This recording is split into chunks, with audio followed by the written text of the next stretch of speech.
Okay, so let's look at a real-time problem here. This model represents the orbit of the Earth. So you'll notice the first thing, that even though this isn't a perfect circle, it really does look like one. And that's because the eccentricity of the Earth is actually very close to zero.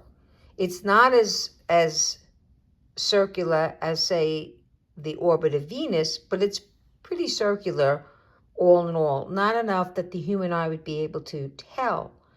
So I just want to kind of go over a couple of things with you just to make sure, using a real problem, to understand how this works. So I have it labeled. I have F1, the focal point 1, and on that focal point I put the sun, because remember, the sun actually resides on one of the focal points. Then you could see here I have an orange, F2. That's the imaginary focal point that exists. There really is nothing there. It's imaginary. And you could see the X, which is the center. So what I did is I marked those two distances. First of all, the distance A, which is the semi-major axis, which is the distance from one edge of the ellipse to the center. For the Earth, that's 1 AU, or 1 average distance, which is 150 million kilometers. In scientific notion, that's 150 times 10 to the 6 kilometers. Then I have point C. Point C, remember, is the distance between the focal point and the imaginary center of the ellipse.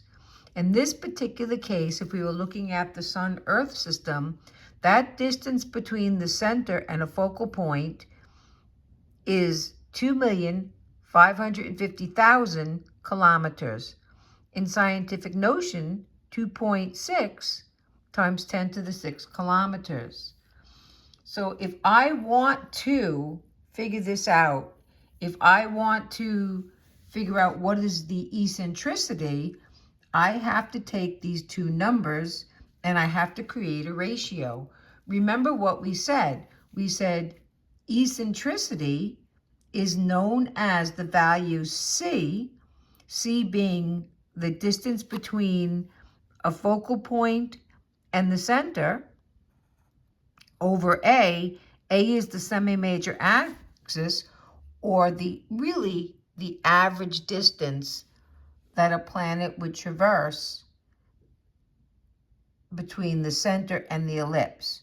So in this particular case, I put, and I'm going to put it in scientific notation only because it's easier.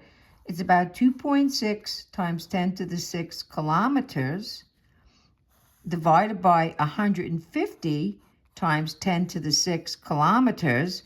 10 to the 6 is millions. They cancel out. Kilometers cancel out. So I have this value.